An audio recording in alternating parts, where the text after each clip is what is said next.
Good afternoon. Welcome to our session on scholarship. Dr.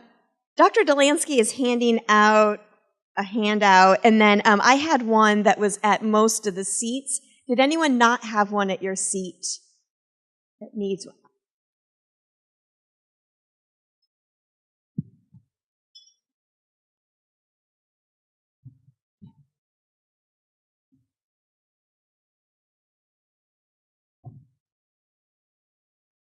Does anybody else need one?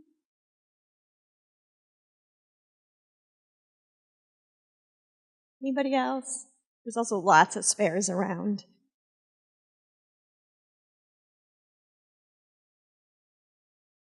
Good afternoon and welcome.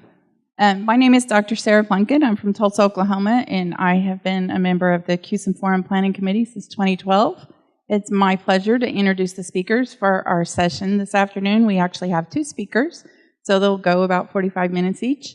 And we'll get started with our first one is Dr. Danielle Olds, and she's going to talk to us about getting accepted, tips and tricks for abstract submitters. Thank you. We have to use the handheld mic today. So I'm going to talk to you a little bit today about some tips and tricks for abstract submitters. How many of you submitted abstracts to conferences before? Oh, good. So everybody has. That's fantastic. How many of you have had abstracts that were not accepted? I'll raise my hand because I've had abstracts not submitted too.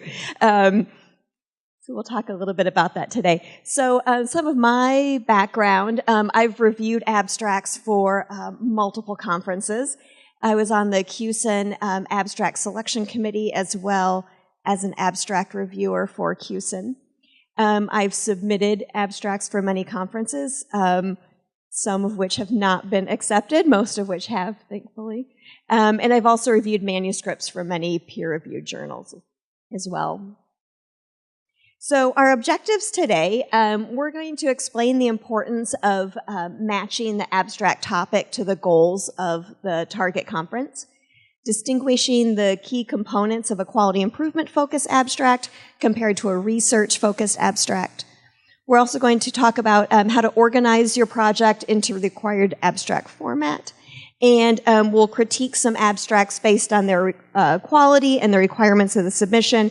These are abstracts that I've submitted, so we'll critique them gently.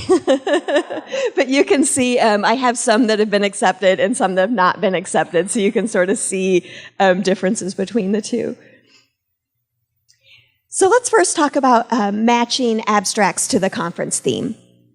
So when we talk about the fit of the abstract, it's very important for the conference theme, and part of reviewing some of the QSEN abstracts, we actually get many that it's hard to tell if they're related to quality and safety or nursing. And so it's very important to understand sort of what your conference is looking for and what you have, and then how you can make those two fit together.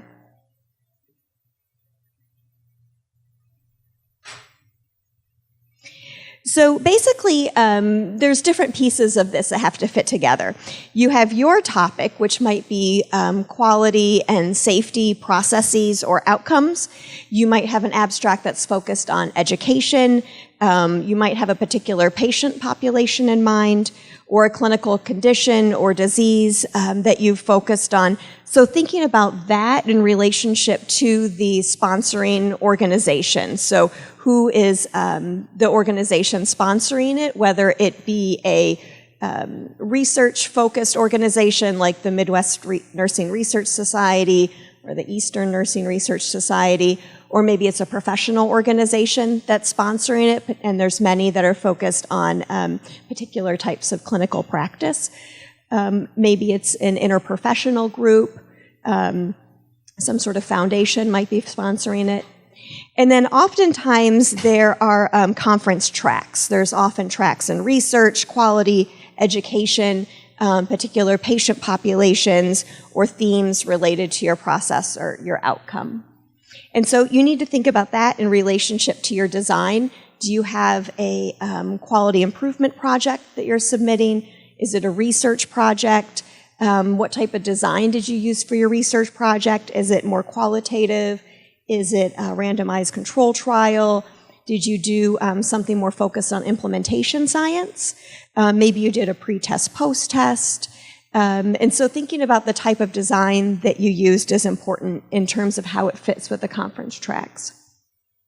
And then thinking about your approach and your focus. So many of our QSEN abstracts have foci in simulation. We have some that are in practice, some that are pre-licensure, some that are post-licensure. And so to thinking about where does your abstract fit within the bigger picture of the conference. And then also thinking about your audience. Is your abstract geared toward researchers, towards educators? If it's geared towards educators, are these pre-licensure or these post-licensure educators? Or are these educators for maybe nurses in clinical practice? And is your abstract geared toward clinicians? And if it's geared toward clinicians, is it geared toward nurses, or are you looking at a more interprofessional audience? And so thinking about the conference and your project and how all of those things fit together will help you determine if this is the appropriate conference for you to submit to, and also, if it is, then how you should sort of write your abstract so that whoever's reviewing the abstract can easily see where it fits in. So some examples. On the handout, I have some example calls for abstracts. These are just ones that I pulled up from different conferences.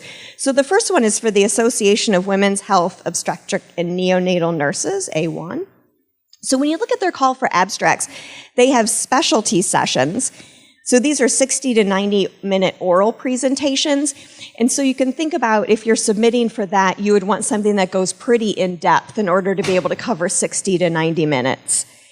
They also have research study presentations. These are posters or papers.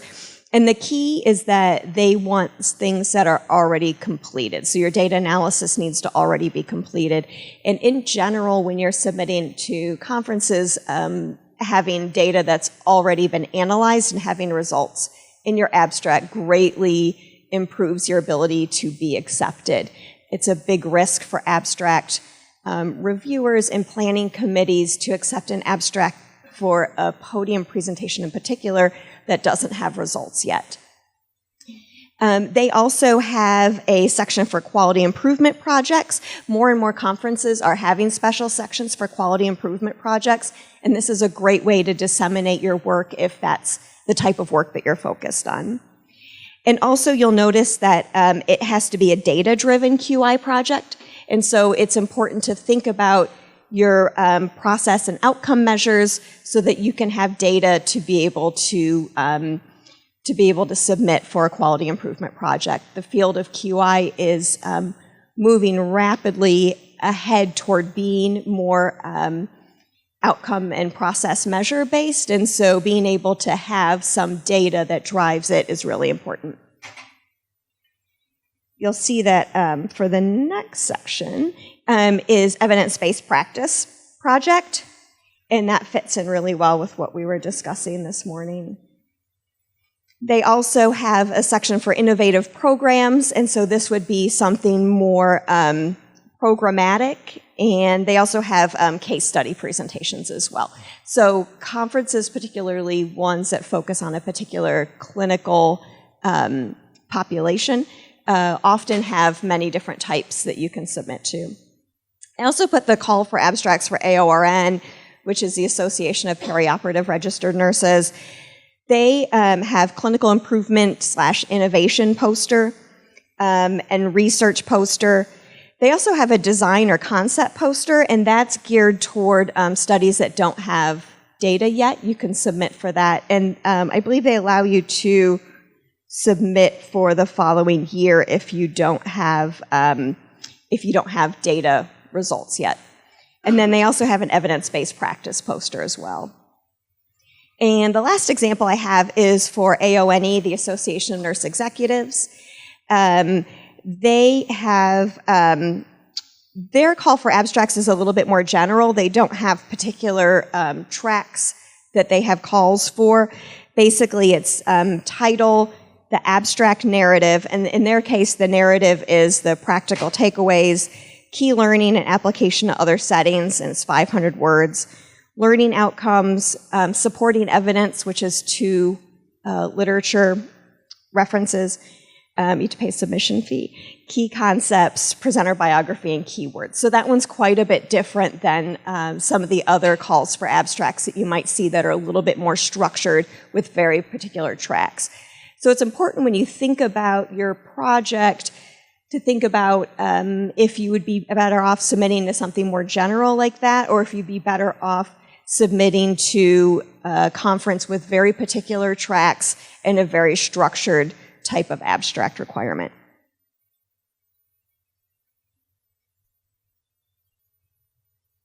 So I'm going to talk a little bit about the difference between QI and research abstracts. And it's important in either case, if you're doing QI or a research abstract, to start with a well-designed research project. Both research projects and QI projects can and should be well-designed. It's difficult to get an abstract accepted if you have a project that's not well-designed, so thinking about that in the beginning. So when we talk about the difference between research and QI, research projects generate knowledge. They tend to be conducted under well-controlled situations or use statistical analyses that can control for extraneous variables. And whereas quality improvement tends to look more like this. It tends to be very local, very context-specific, and it's conducted under natural conditions, so you sort of work within the context that you have. So whether it's research or QI, you need to have a well-designed project in order for your abstract to get accepted. So ideally, in your project planning process, you think about dissemination. And I think a lot of times people think about doing their project and having that be the end of it, and they don't think about having dissemination being part of that process and the importance of dissemination to get your message out so that people can hear about your project. Have any of you heard of the Equator Network? Okay, so the Equator Network is enhancing the quality and transparency of health research. And this is a network, it's based in the UK, and the goal is to improve the reporting of research and quality improvement in a variety of other types of projects that will appear in peer-reviewed journals. Even though we're talking about abstracts, I wanted to hit on this a little bit so that you can get an idea of what's important when we think about transparency and reporting. So if you go to that website, equatornetwork.org, this is what the website looks like. And there are a variety of guidelines for different study types. So there's randomized trials, observational studies, systematic reviews, case reports, qualitative research, diagnostic and prognostic studies, quality improvement studies, economic evaluation, animal preclinical studies, study protocols, and clinical practice guidelines. And so you can go to this website and you can click on, let's see if I can get that. Oh, it doesn't go far enough. In the first column, you can click on one of the practice guidelines, one of the reporting guidelines, and it will show you the different things that you need to be able to report on in your dissemination. I would also encourage you to look at the extensions if you feel like your type of project design doesn't quite fit cleanly within those. And then you can click on other and it'll take you to some other information. So I'll first talk about STROBE, which is for observational studies, because I think a lot of you do have, how many of you have done observational studies that you've written abstracts for? Oh, One, good. And then I'll also talk about Squire for quality improvement studies, and then I'll mention a couple of others briefly. So if you go to the Equator Network website and you click on STROBE, which is next to the observational studies, you will get a list of things that should be reported in a transparently reported dissemination product.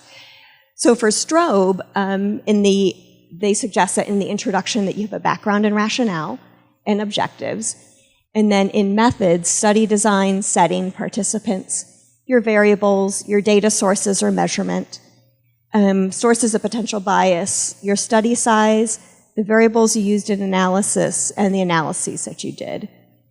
And then in your results, participants, descriptive data, outcome data, main results, and any other analyses you did.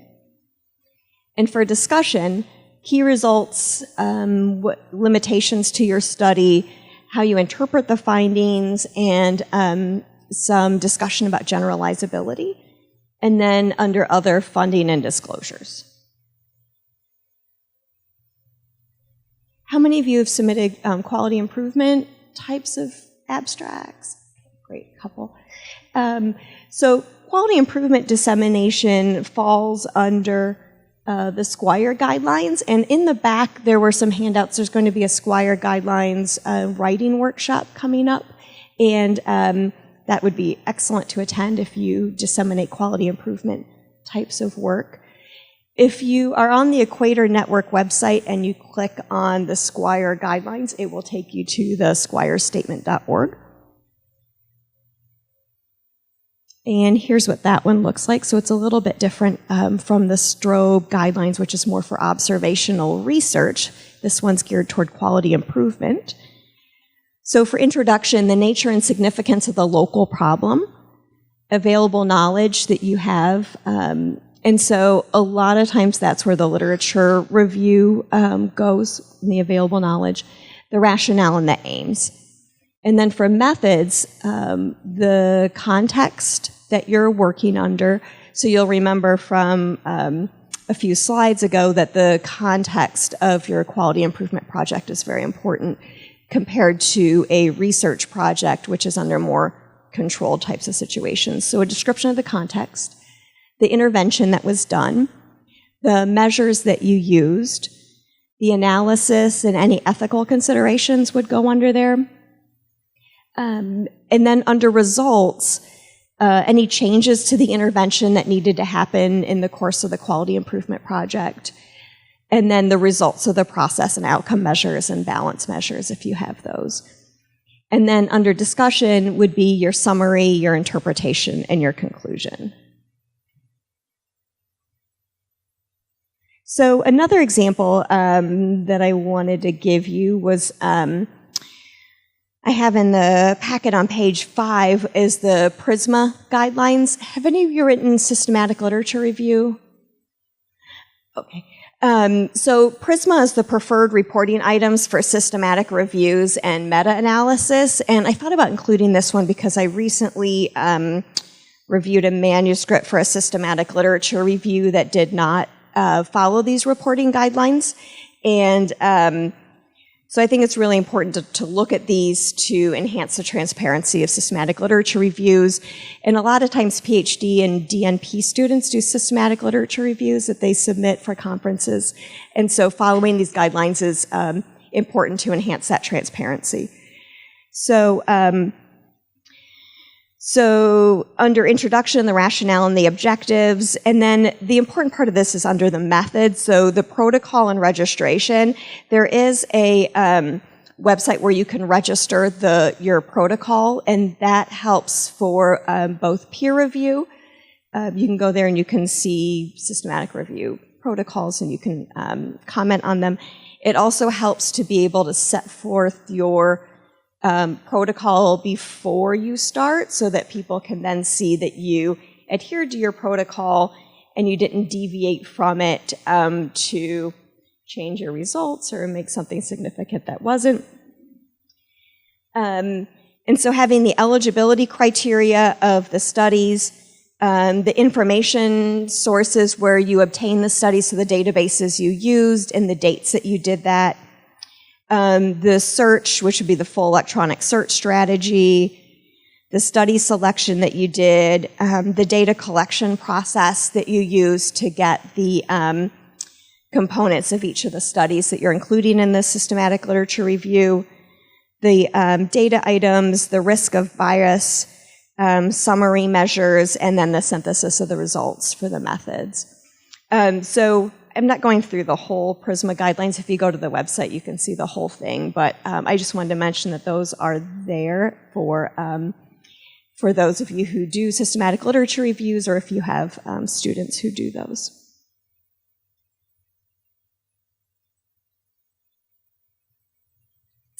So I'm going to talk a little bit about organizing your abstract format and how you don't want to get disqualified before you even start.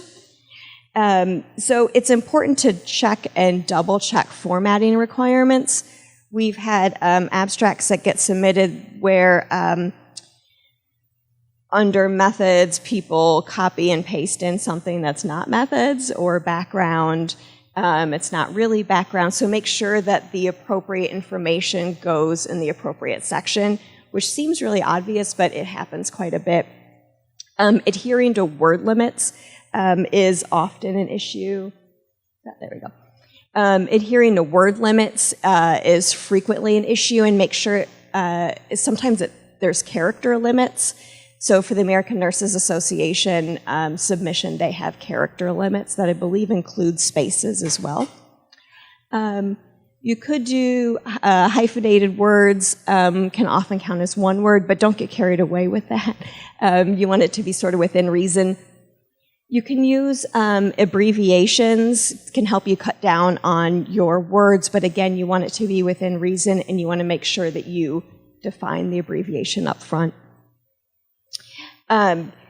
Taking note of the appropriate sections and making sure that you include the appropriate information in the appropriate sections.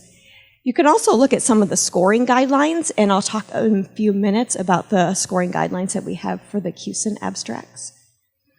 It's often helpful if you draft your abstract in Word first, and that helps you to check your spelling and grammar. A lot of times when we get abstracts, it seems as though people just type it into the box, and a lot of the abstract submission websites don't have spell check, and so we get a surprising number of words that are spelled wrong. And it also helps you to check for length. One of the other benefits is that you can save it for future use, so that when you get accepted and you think, what did I submit again?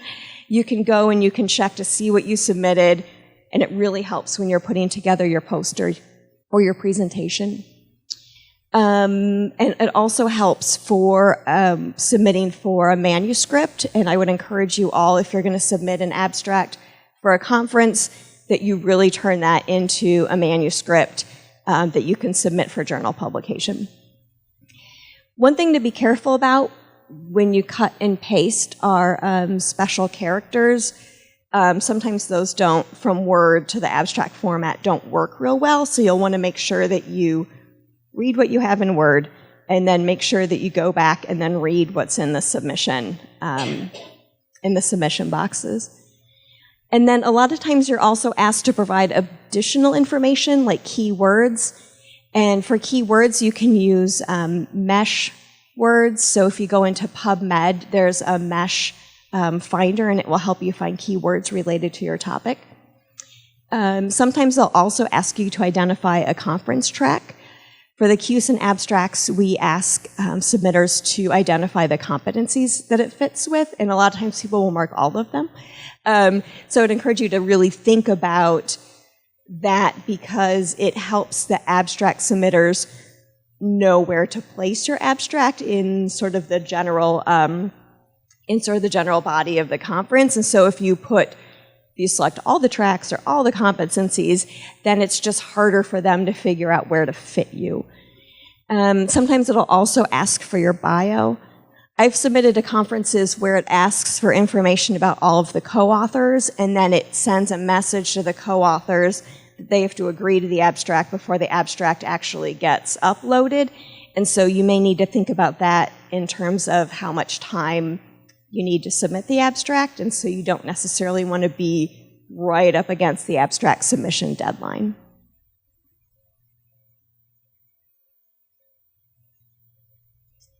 One thing that I think is underutilized is looking at the conference brochure. So a lot of times you can go back if you Google your conference and you put in the previous year, you can find the conference brochure. And that will help you get an idea of what types of topics are accepted for that conference. You can look for underrepresented topics where yours might fill a gap. So for example, I had an abstract that was accepted to a competitive conference, and I think it's because I had focused on pediatrics, and there's not a lot of pediatric work.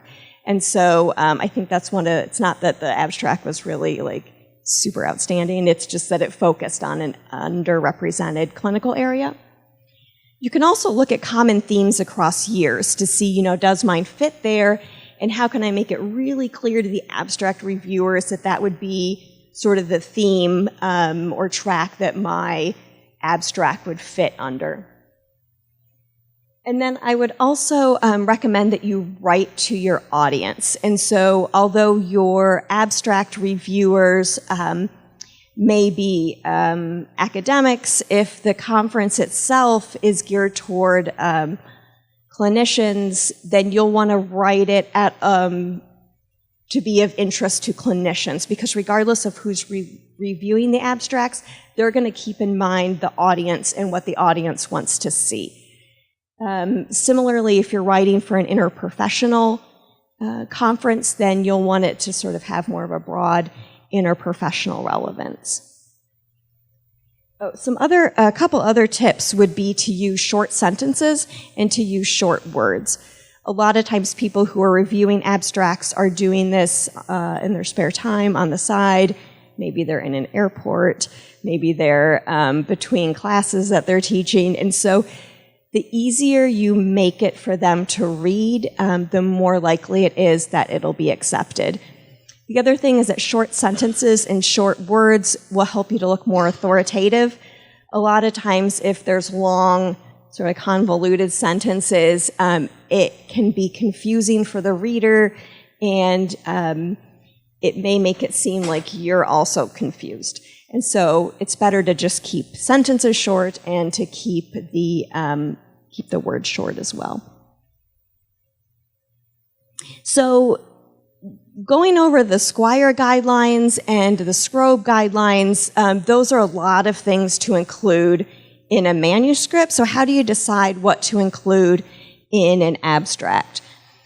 So for background, I would say that for quality improvement, you should have a very compelling local problem.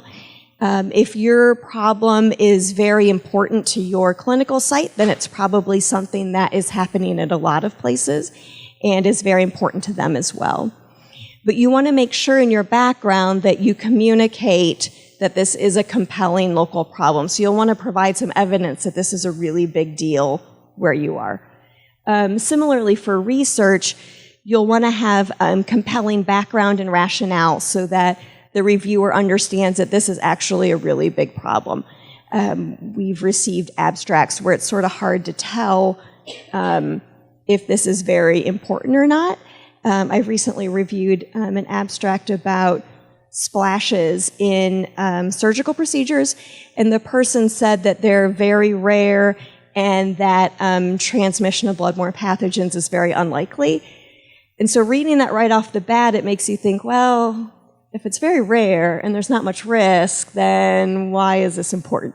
So you have to really kind of sell it in the first sentence or two of your abstract. And you also want to have, for your quality improvement abstract, a clear objective, and for a research abstract, a clear aim and purpose. And by clear, I would say that you might want to say something like, the objective of this was, or the aim of this was, because when you're reviewing the abstracts, you don't want the reviewer to have to like fish around and try to figure out what it is that you were wanting to do. You want to make it extremely explicit. For the methods, for quality improvement, you'll want to talk about your context because, again, that's something that's really, really important for quality improvement projects. And then for research, you'll want to talk about the design. And when I say talk about, I mean like a few words because, again, these are going to be really short. For quality improvement, you'll want to talk about what your intervention is. And you'll want to word it in such a way that if someone was looking for a particular intervention to do, that they would be able to read that and say, oh, well, I want to go to that session or I want to see that poster so I can learn more about that. So you want to provide enough detail for them to know what it is you did without using up too many words. For your research, you'll want to have very briefly a description and number that were included in your sample. For quality improvement, you'll want to list what your measures were. And for research, your variables. And then for both your analysis, whether it be qualitative, quantitative, or if you, for QI, did control charts, for example, or some other QI tool, you'll want to list what that was. And then for both of them, you'll want to list your major findings. And again, it's much more likely that your abstract will get accepted if you do have findings. And then for conclusions for quality improvement, what worked, what didn't work, what were the lessons that you learned that others could take away. And that's important because as part of submitting an abstract and being a presenter, what abstract reviewers are looking for is, what will the audience get from this? And so if you can put in there lessons learned that could appeal to others, then, that just helps really engage your audience and helps them to be able to understand how your QI project might relate to them.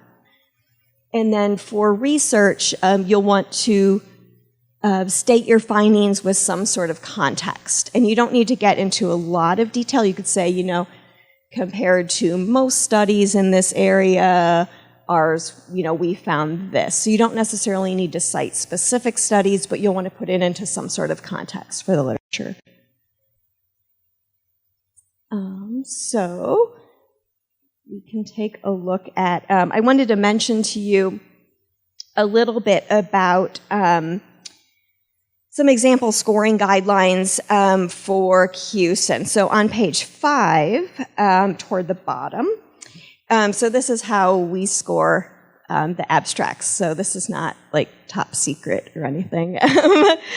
So I'll share with you how we do those. So we score them on a scale of 1 to 5, with 5 being the highest and 1 being the lowest.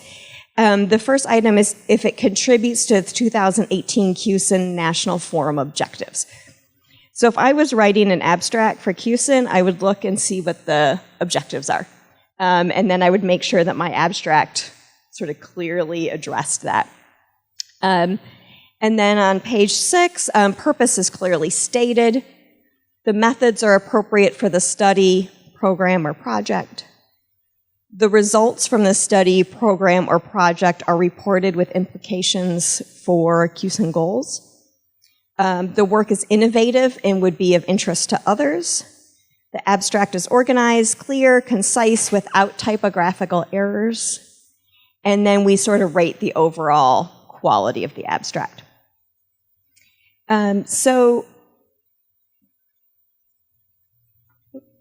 Get to that second. So some other tips. It's really hard to get your project distilled down to a short abstract, and so some things to keep in mind is what is the committee looking for, what will interest them, does your abstract present something new, and in terms of jargon and commonly understood topics, I've reviewed an abstract for an interprofessional conference, and the abstract spent a lot of time talking about what interprofessionalism is. And so that's not quite as interesting or new to the audience as it would be if they had presented that at, for example, maybe a more clinically focused conference that wasn't necessarily about interprofessionalism. So keeping in mind what would be new for your audience and the types of words and language that they used. So if you've got a big project, there's many things to keep in mind, and cutting your abstract down is the most frustrating part. I often start with very long abstracts and just keep cutting and cutting and cutting, and it's hard to cut them down while still keeping in mind the main points that really communicate your science or your project. And the smaller the word limit, the more difficult it is. I often have students who see 150 word limit and get really excited, and that just fills me with dread. I don't know why students, for some reason, think that shorter is easier. I've always thought that shorter is much harder. So you need to allow a lot of time for editing, and it can be useful to have someone else edit your abstract, particularly someone who is the type of, has the type of background of someone who would be in your audience, but was not so involved in your project that they can read it and sort of understand things without seeing those words there. So you don't want them to be so familiar with your project that they sort of see things in the abstract that you didn't put there. And so I have some abstract examples on page 7. So I'll sort of talk you through this one a little bit. So this is one that I had accepted to the Midwest Nursing Research Society annual conference. It had a 350-word limit. It was about predictors of unit-level nurse participation in QI projects. So for the purpose and the research questions, hypotheses, what I tried to do was cite an important national report to make the case for the significance of the project. So I talk about how nurses are at the sharp end of healthcare, and then I cite the future of nursing leading change, advancing health, and how that calls for QI competencies in nursing education and for leaders to advocate for nurse involvement in QI projects. And then I clearly say the purpose of this study was, because I don't want the reviewers to read through the abstract, get to the end, and sort of wonder what the purpose of the study was. And then for a research question, I just went right in with it. I didn't say our research question was, because that wastes 4 words. So I just went right ahead and stated the research question. And then for the theoretical framework/rationale, I used this section so I could state the framework, but then also within that, I talked a little bit about the design. So I say that I used Donabedian's structure process outcome model, and then I state unit and hospital characteristics for the structure variables, and those predict the process variables and unit level nurse participation in QI projects. So I sort of used the framework of the model to talk about generally what some of the variables were. And then under methods, I tried to keep this really brief so that I could spend more time on the results, because I thought the results were sort of more interesting than the methods. And I didn't specifically state what some of the items were, because I go over that a little bit in the results. So I just say we used unit level 2016 ND and QI RN survey results from 3,261 nurses or units in 225 hospitals. Nurses were asked whether they had participated in unit QI projects along with demographic questions and the PES. And then I just in one sentence say multi-level regression was used to account for units nested in hospitals.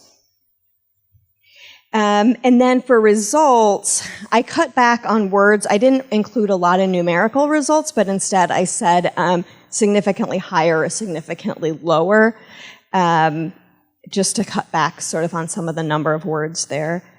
And then for conclusions, I tried to summarize the main takeaways in the first sentence and then provide some context, explanation, and the rest of it. So the first sentence has the main findings, and then the rest of it, the next 3 or so sentences sort of go over it more in context.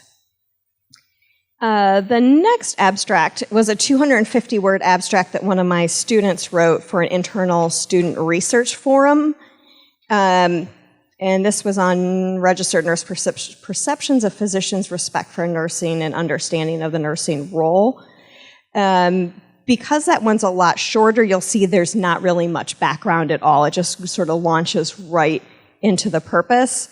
And then for the results, she also didn't use a lot of numerical findings. Like, she didn't put in a lot of numbers, but instead said higher, lower for that. And then for conclusions, it's pretty short. It's just 3 sentences. So the first sentence, again, sort of wraps up the major findings, and as does the second sentence.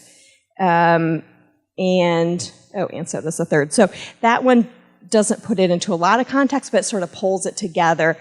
And a lot of that was because the results, we had a lot of results, and so it was a little bit confusing to read through it. And so in the conclusion, we tried to, in a few sentences, just wrap up the main points. And then the last example I have for you is for the ANA conference. This is my abstract that was not accepted.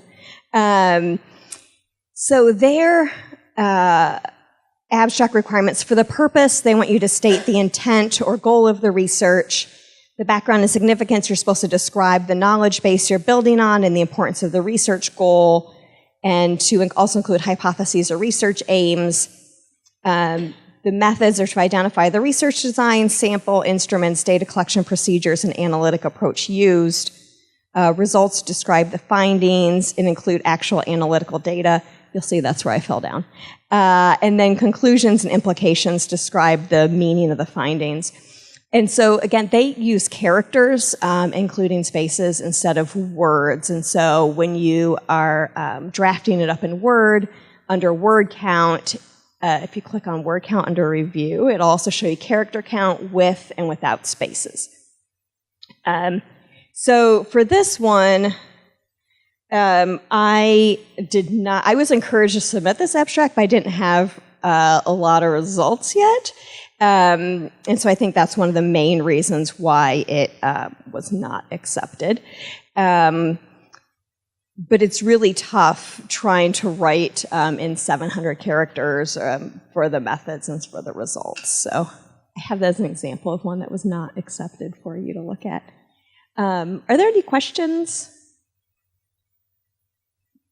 I think I'm supposed to run around with this. I just wondered if it's ever appropriate, like if you've submitted an abstract, like you said, those QSEN, the scoring thing is public, but I didn't see it anywhere. I mean, so is it appropriate to email someone and ask them, or is that considered not okay? Yeah. Mm-hmm. I would. We'll put them on the mm-hmm. You're welcome. Show you the exact form they use to score it.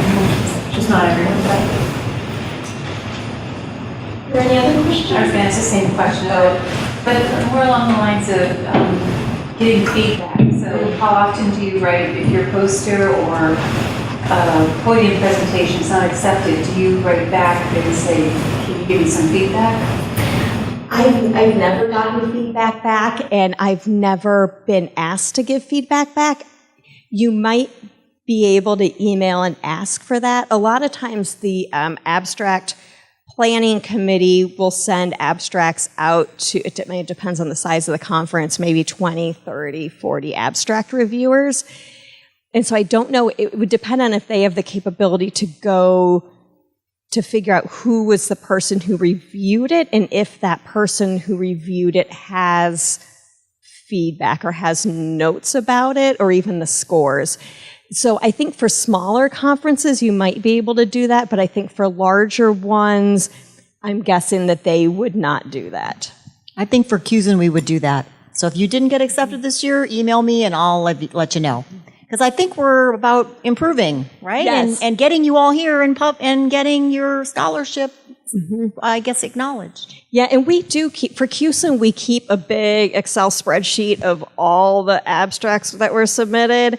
And who reviewed them, and I think we even have like notes that the abstract committee made for each one, so not necessarily the reviewers, but the abstract committee.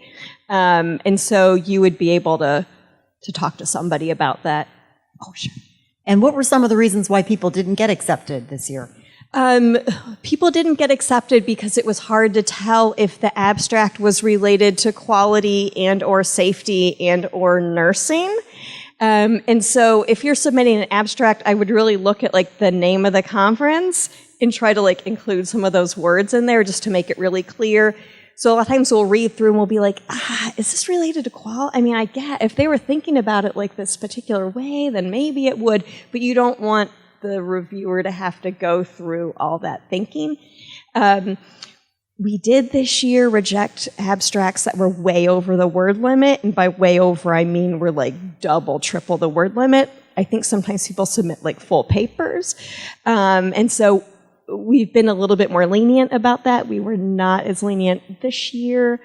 And then we also, I think we didn't accept some abstracts that didn't have any kind of data or we're a little bit more lenient about that too, that didn't have data or didn't have sort of what they thought the data would look like when you get the results back. So we do accept abstracts that don't have results yet, but you need to sort of be going in a direction or have a feel for what that direction is going to be. My name's Sarah. I'm the manager of education for Sigma, so I can speak on behalf of that and the large conferences for sure. And I am a published author and speak as well at other conferences. We only give the feedback whenever somebody requests it, because we will at times have 1,500 submissions for 600 slots. So we don't provide the feedback unless it is requested, but we're more than happy to give it. And our guidelines are posted online. And one of the things that I will say that I'm not sure that you necessarily touched on it, but it's definitely something that you do, and it's something that we recommend, and that's the labeling. Because usually you have a big block text, like in our submission system. I know there's several others that do that too. So it's like you have just this big block and you have to put whatever you're going to submit in there. And if you don't say purpose, blah, blah, blah, blah, blah, research question, blah, blah, blah, just putting those labels in there. Our reviewers, and I'm sure it's the same for QSEN, you guys are, it's 30 plus abstracts that you're reviewing. So if it's not kind of quick and you're going through things, you kind of quickly brush aside, especially when you have that kind of volume. The other thing that I would say is references, people not having good quality or adequate or number, all of those things, and then titles that are too vague, like technology and research. What does that mean? We see that kind of thing a lot. And then one last thing is just always say yes to being on a wait list. We tend to, with manuscripts, you get it back from the reviewer to revise and resubmit, and we're excited about that. But then we get put on a wait list for a conference, and we quickly dismissed it, or you get accepted as a poster, and because you're not going to get funding, people quickly dismiss that. But I know at Sigma, and I've had this happen to me at other conferences as well personally, they pull, and we pull from that poster list. So you may be on a wait list, and you may literally be 1/100th of a point away from being accepted. And when people just can't get funding, or they have a death in the family, or something happens, then we pull from that list. But if you've already removed yourself from the list, then you're not going to get accepted. I mean, we are going to Australia in just a couple of weeks. We had over 100 people that were accepted that ended up having to withdraw. It was 100 people from our wait list that came up. So make sure that you remain on that wait list and leave yourself there. That's such a great point, because for QSEN, we have, you can select either podium or poster or both. And so we had some that we thought would be great podiums, but the person put poster, and we're like, would they do a podium? I don't know. Or people who put the other way, they put that they only wanted to do podium, and it's like, well, they don't quite make the threshold for that, or we can't quite fit them into a session. I wonder if they would do a poster. I don't know. So really, if you'd be open to both, I would say put down both. Any other questions? Thank you. Oh, and my contact information's on there, and I love editing, so you can feel free to send me an abstract, and I seriously would be happy to edit it. So definitely please contact me.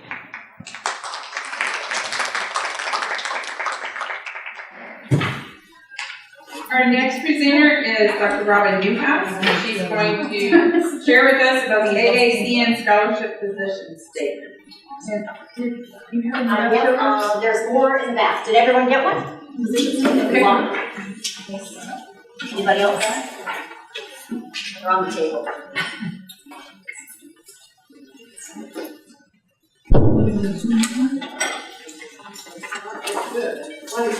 Anybody else? Go ahead. Oh, we go. Okay. I'll grab you away the statements. Oh, great. Okay. Yeah. Oh, that's all right. Hi, I'm Robin Newhouse. I'm an evidence producer and an evidence user at Indiana University School of Nursing. And I had the fortunate opportunity to work with a wonderful group of people to consider what is the definition of scholarship. So is that an issue in any of your settings? So if you're in academia, that's something we discuss a lot. Our APT committees, appointment, promotion, and tenure. What is scholarship? I worked at 3 universities. 2 universities had similar appointment and promotion criteria. And it was research focused.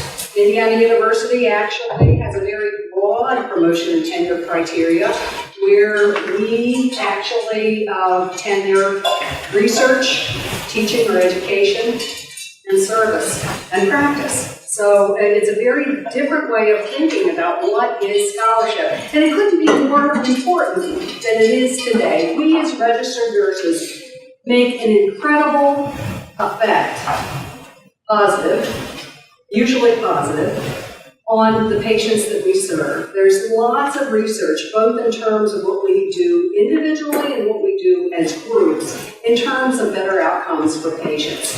If we don't publish what works for us, both in terms of our practice, our service, our research, then we'll lose the opportunity to help others do what they need to do in terms of producing the evidence for the patients that we serve. So there really couldn't be a better time than to start thinking about what we can do as scholars and what that scholarship tends to look like.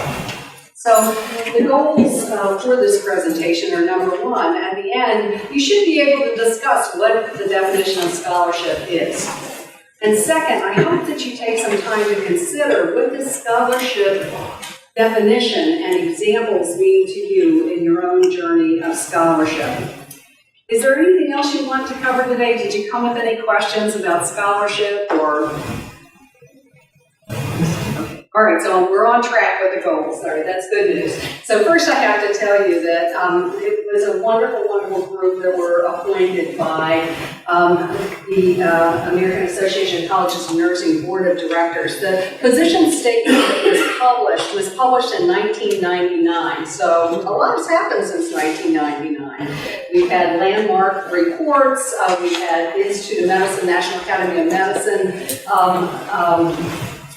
reviews and reports on the future of nursing. We have had new AIR reports about practice and academic partnerships and what they look like, and so how well they're needed. So I want to just mention that the people that were involved in this are incredibly diverse, both in terms of education and in practice and in academia. So Donna Berry, Dana-Farber Cancer Center, Roseanne Gerson from University of Detroit Mercy, Carol Giroux from Mount Vernon Nazarene University, Barbara Johnson from Belhaven University. Thank you. No. Why was mine bigger than the others? I'm sure you must have.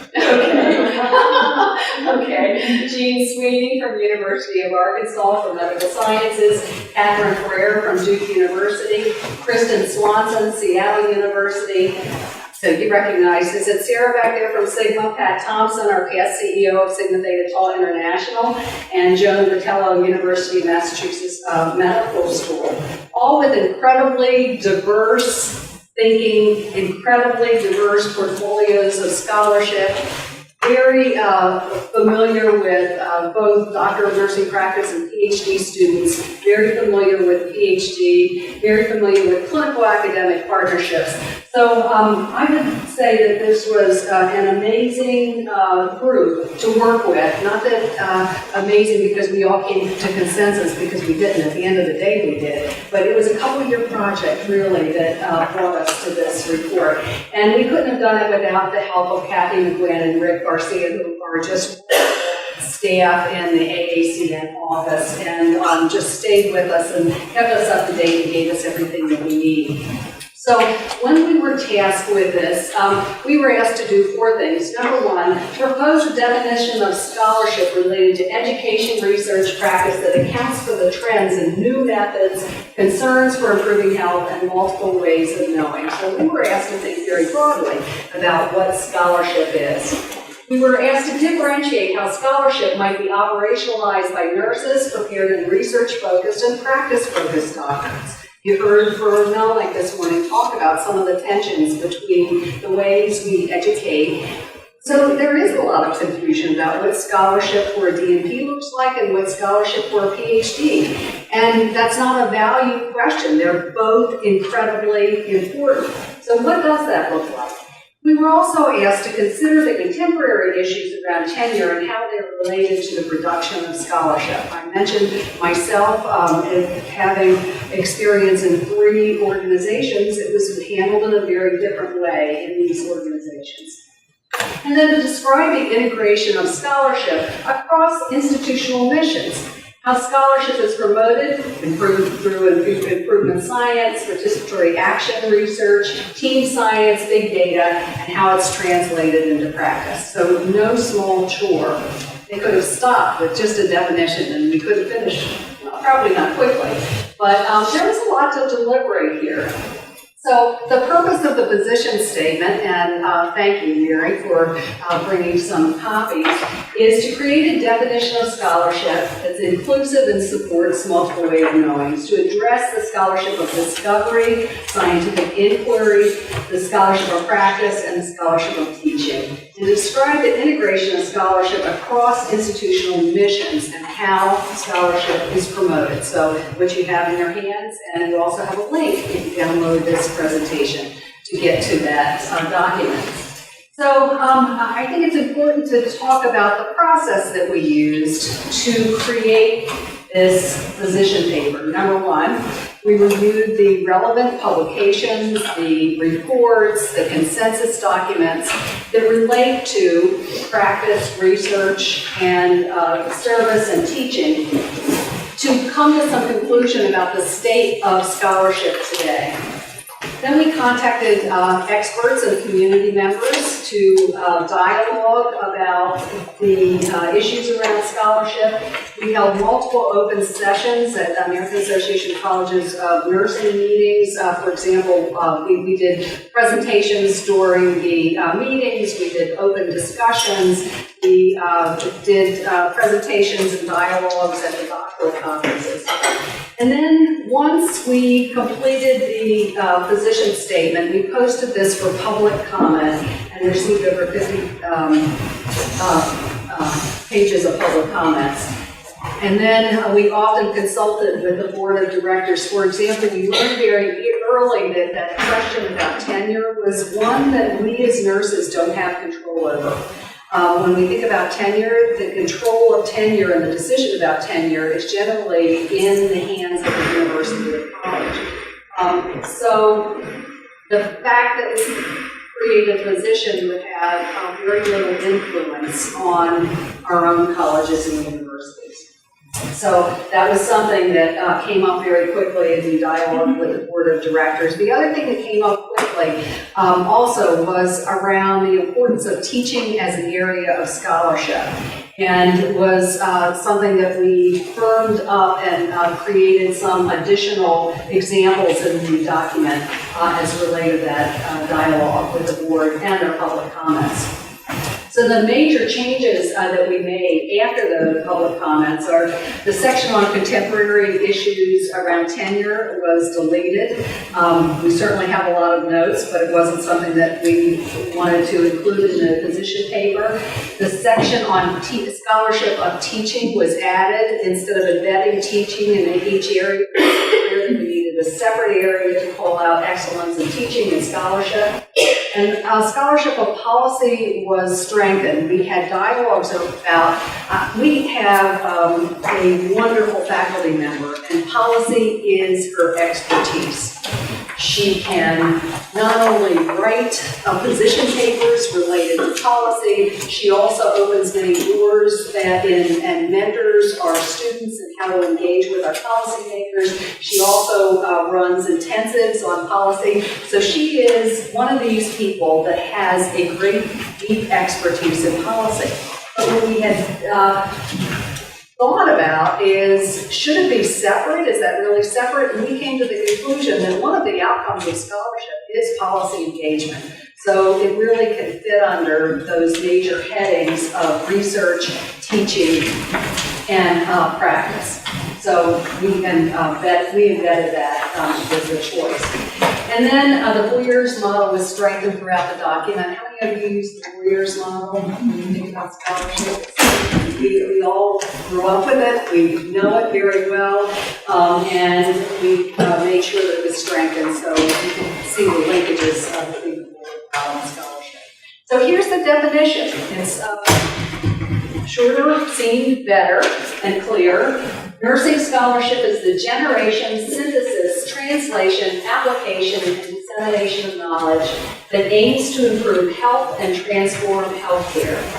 Scholarship in nursing focuses on research, practice, policy, and education. So, what do you think?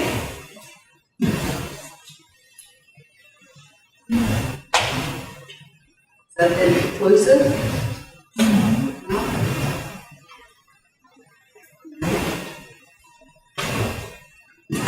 So let's just look at a couple examples that are included in the paper that you have. So these are just some examples of a discovery. Is you generate new knowledge based on critical evaluation using methods of scientific inquiry to inform nursing practice. So you're conducting a research study. And it's not limited to clinical trials, cluster randomized trials, observational studies. It's really inclusive of all paradigms in the generation of new knowledge, which would include qualitative studies and some philosophical debates. Successful research initiatives, of course, extramural funding. In research, it's almost easier because we always think of one of the end products of the research studies we conduct is to publish our results. We've got to do a lot more, though, with getting the information out quickly and fostering the translation. So we have to use multiple forms of scholarships, presentation, and Jordan mentioned action networks and things like that, which the action network in itself wouldn't be a formal scholarship, but it absolutely is coupled with one scholarship that they have completed, and it's the way to assure that that scholarship is then quickly translated to practice, because the idea about scholarship is that someone can deliberate about it, someone can use it, it's easily accessible, and that we can actually understand how it can be used within our own context. So just some examples of the science. Here's some examples of practice. So best practice document for translating evidence to practice. This first bullet really can't be underestimated. So if you're conducting a study, all of the studies that our team conducts is either studying implementation and comparative effectiveness, or understanding the comparative effectiveness, but understanding the implementation. But what we haven't done is create some of these best practice documents, because when we conduct these studies in many sites, there's a lot to learn about how it can be implemented in a rural hospital, in a community hospital, in a critical access hospital, in an academic setting.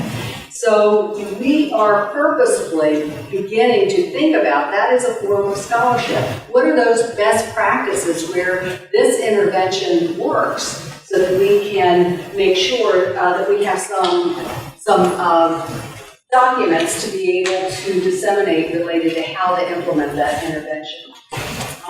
Publishing the impact of practice via peer-reviewed venues. So just like many of the abstracts today will result in peer-reviewed publication. Peer review is one of the key words. You want to make sure that your scholarship is peer-reviewed and it has an impact. So one of the things Vern said this morning is you have to do something with something you learned today or tomorrow at the conference. So thinking about that is important, particularly related to scholarship if it's yours. And then disseminate policy papers through peer-reviewed media, and some more examples about doing some expert review for quality improvement projects. There are many quality improvement journals as well. So those are the practice examples, and there are many more in the document. Here are a few examples of teaching, which, if you're in academia, this is not so unnatural to you either. So it is not uncommon for any of us to conduct a formative and summative evaluation of the teaching or the curriculum that we've developed. That would be an example of scholarship or teaching. Disseminating research findings from your systematic evaluations of your curricular changes. We all have multiple reports to our accrediting organizations. We've got lots of data, and using that data to create an opportunity to tell others about what you've learned is important as well. Okay, and when we think about integration of scholarship across institutional missions. And these are just a couple of examples. I think most often, but that's not always the case, about many of our partnerships with health systems and our community. So I know you also have many, many partners, and you probably have multiple clinical partners for your students as well, or you're working in a clinical setting. So this is one of those win-wins in partnering with the academic enterprise and your partners to create scholarship. And that can be using data that's available. We use a lot of secondary data that's created in the health system to help us evaluate many of our research studies. We also use data from implementation science programs or evaluations so that we can tell our story. Conducting demonstration projects, so there are many times there's funding available for you to conduct demonstration projects with your partners, and those partners can range in multiple systems and multiple types, primary care or acute care, but thinking about what you can do together and funded projects and evaluating the outcomes and publishing. And also implementing quality and safety interventions across the healthcare setting. That should be primary to you. I didn't pull that out specifically, but that certainly should be primary to you. You have many, many stories to tell about the work you're doing to spread and embed QSEN in the curriculum. So those arrangements with our partners come in many, many kinds of relationships. We have to start thinking more about joint appointments, relationships where some of our practice partners actually have appointments within our own organization. We certainly I think we have to be very innovative today about how we think about those partnerships and how we structure them, and also think about how to bring our clinical partners into academia to help inform some of our curricular changes and make sure that our curriculum is relevant. So consultative roles, joint appointments, and this is a limited list, but I'm sure you can think of many, many more about how to promote that. So examples of methods needed in doctoral scholarship, just a couple more examples, and this is, again, what is very helpful about having a goal of scholarship across institutional admissions, testing methods for rapid translation to practice. So implementation science. So how can you implement that bundle in different settings in a rapid translation way? What is the method that actually works? And there are multiple implementation methods when you think about this. Education is rarely the only solution to implementation, right? What are some of the others that you see in practice? Other strategies for implementation? Yes? Interprofessional. Not just getting, for instance, here doing communications, there's these other team steps. So you're bringing in everybody. So you're using a model to coordinate the intervention so that you can have a better voice and a better intervention for the rapid translation. So interprofessional teams and team steps is an example. But if you think about implementation, there's lots of things we do in quality improvement that fit this bill. There's rapid feedback loops. How do people respond when they get the data about their own unit or their own patients? It's a motivator. Sometimes we develop toolkits, and there's a process to develop toolkits to help you with the rapid translation. So there are multiple strategies related. There are cues in the electronic medical record.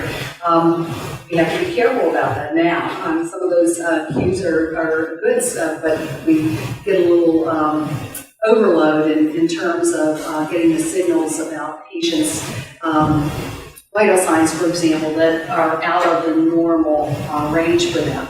But that's another implementation strategy. There's a whole bundle of implementation strategies that are just right across institutional missions to understand how we can better translate evidence to practice. Engaging patients to inform the design and methods used. So new method for patient engagement. We should be thinking when we conduct studies and even our quality improvement, thinking about engaging our community and engaging the patients and helping us inform some of these mechanisms. It's a great area for scholarship. And conducting analysis to answer questions about clinical problems using large data sets. That's great. Many of us have specific skills in managing and using large data. And there's questions that are developing in our clinical practice. So in partnering them, we can understand the data because that data is not, it's unique to the setting sometimes, so that we can bring those analytic skills to our clinical partners. So many opportunities to work across missions to develop scholarships, and that's exactly scholarship options, and that's exactly what we should do. So at the end of the day, you have the document. The Board of Directors approved the document in January. It was posted again for the membership before the March meeting. It was approved in the March meeting, and then you have a link to the final copy, which you have there. So feel free to use it. What we've heard from the field is many have begun to use it to think about their appointment, promotion, and tenure criteria, and to start a dialogue about what scholarship looks like in their own organization. So that, I think, is one of the first things. But the other thing that I've done is to take this document to some of our clinical partners and to say, we want to develop scholarship together. These are some of the options. So we haven't completed that discussion, we just started that discussion. But it is a way for people to start thinking about these academic and clinical partnerships. And when you think about quality and safety, there is no shortage of areas to focus on for you to have scholarship and your colleagues to have scholarship. So let me stop there.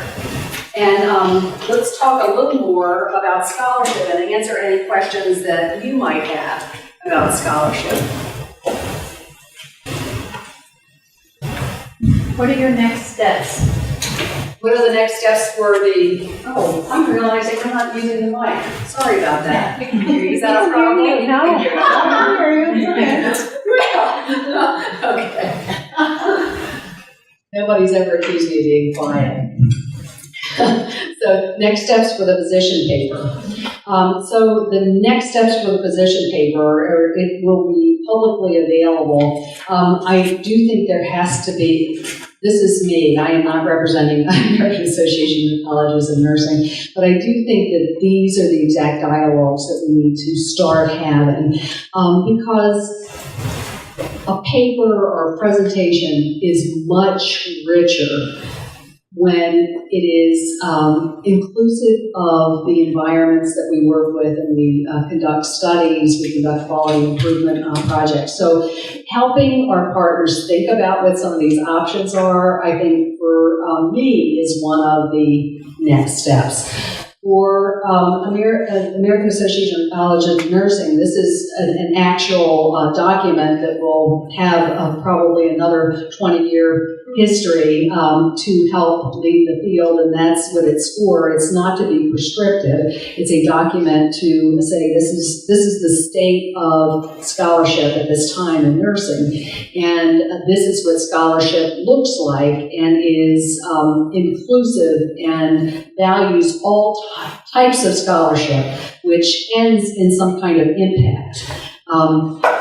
And it will guide a dialogue, but I can't say that I have heard that there's additional strategies on behalf of American Association of Colleges of Nursing. But if you have an idea, if Liz wants us to, Liz Madigan's our new CEO. I'm making little notes right here. Oh, good. Liz Madigan's new CEO. So Pat Thompson was on our committee, who was fantastic.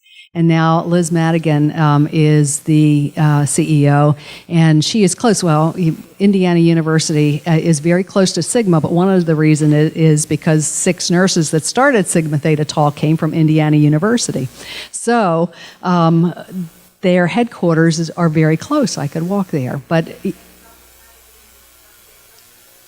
well, there may be something very important is going to happen today, and we're going to promote scholarship together. No, I think we do need to think about those things, because scholarship is not easy. And it takes a long time to develop your expertise in writing. And being able to not only target the scholarship venue, but using multiple venues. And in today's world, beyond the paper, the position paper, we've got to think very broadly about how to get the message out. I never dreamed I would be blogging or writing white papers or opinion papers. I really didn't.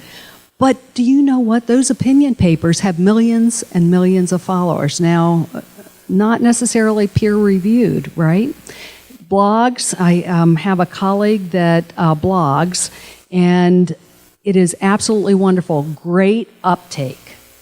So, is that considered scholarship? It's not peer-reviewed? No, well, not in our position paper.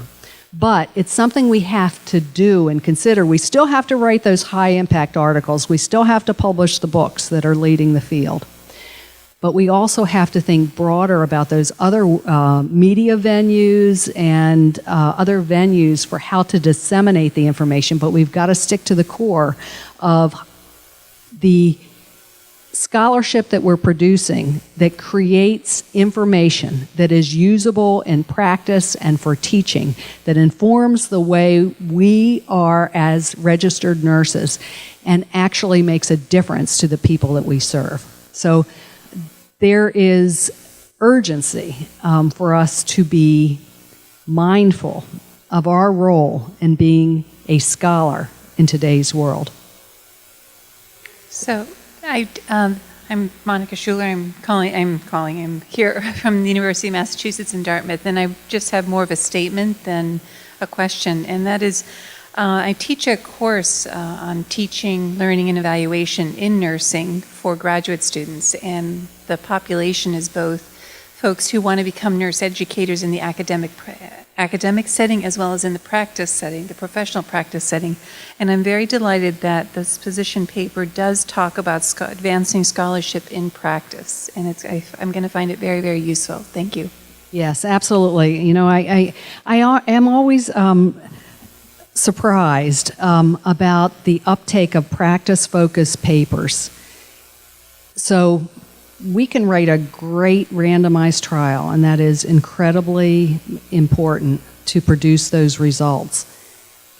But in addition, we can't lose sight that the practice paper also needs to be published as well. So it's not uncommon for us to think about publishing the research paper in one in particular. We did the American Nurse Today, because they're important practice areas that one needs to focus, as well as some of the quality and safety in another kind of journal. So picking the journal, but it absolutely has to get in the practice journals. Thank you for saying that. So I'm delighted to hear you say that. I just, the last couple of years, so I graduated from a DNP program in 2015, particularly because I wanted to be in the practice arena. And I just, in the last couple of years, there seems to be a divide brewing between DNPs and PhDs. That just is sad for me, because I think there's such incredible power between the research end and the practice end coming together. And so really interesting. I'm going to be excited to read this, because it sounds to me that you're trying to bridge that gap here and getting out there as a public document to say, okay, let's work together here and not be separate.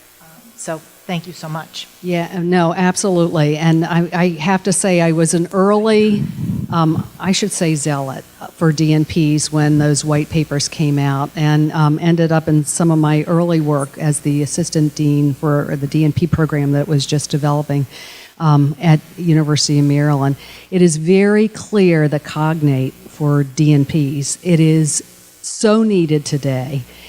And it is heavy methods. Evidence-based practice, we say it sometimes with forgetting it is a method by which we synthesize evidence and we make a decision about patients or about people or about systems related to the synthesis of evidence and the quality and consistency of the evidence. And then translate. And translation is a systematic process as well. DNPs that published their papers were the ones that informed practice, because they told how they developed a recommendation based on strong sources of evidence. Very important. But the other thing is that scholarship, if you think about these H indexes and impact factors, also have high uptake. Very important. So when you think about the faculty role, it's about the scholarship, not about the degree. It's about the scholarship. Yes. Hi, Robin. It's Carrie Milner. We finally get to meet in. Carrie. We finally get to meet in person. We've talked on the phone. Oh. So hello. Hello. I was wondering, when I look at the title of the report, it says Defining Scholarship for Academic Nursing Task Force Consensus. Was there any discussion about academic and practice? Because when you look at that, some people may just look at that and say, oh, it's for academic nursing, I'll just keep moving along. Like, was there any discussion, or? There were people that are practicing on the committee, number one. The new error report, what they're calling the new error report about academic clinical partnerships, was released. So that was another one of those landmark reports that informed our thinking that we read. We certainly also went back and reviewed the future of nursing and the requirement that nursing work to its highest level of education and practice. So we did spend a lot of time thinking about all of those factors in terms of the scholarship, but this definition was created for academic nursing. But you can't really say that it's not about scholarship in general, because we in academic nursing also practice. We have healthy partnerships where we conduct research, quality improvement, where we teach, where we place our students, where we evaluate our curriculum. So it really can't be separated. But did we talked about practice. Did we actually have different focus groups in clinical environments? We did not. We posted it publicly and solicited public responses. Yes, so maybe not as far as I'm hearing your question. For a companion document, is there something to... Because I find... Yes, well, that just sounds like a really good next step. Anybody else have an idea like that? No, it is. So I'm not sure that American Association of Colleges of Nursing would take it on, but when you think about some of the other organizations, that might be a good exercise. I think we would want to bridge it, though, wouldn't we? Yes, so that because we want to do that partnership with what We'll form a task force. All right. We've got action going on here. Okay, 4 minutes. Yes. Let's see.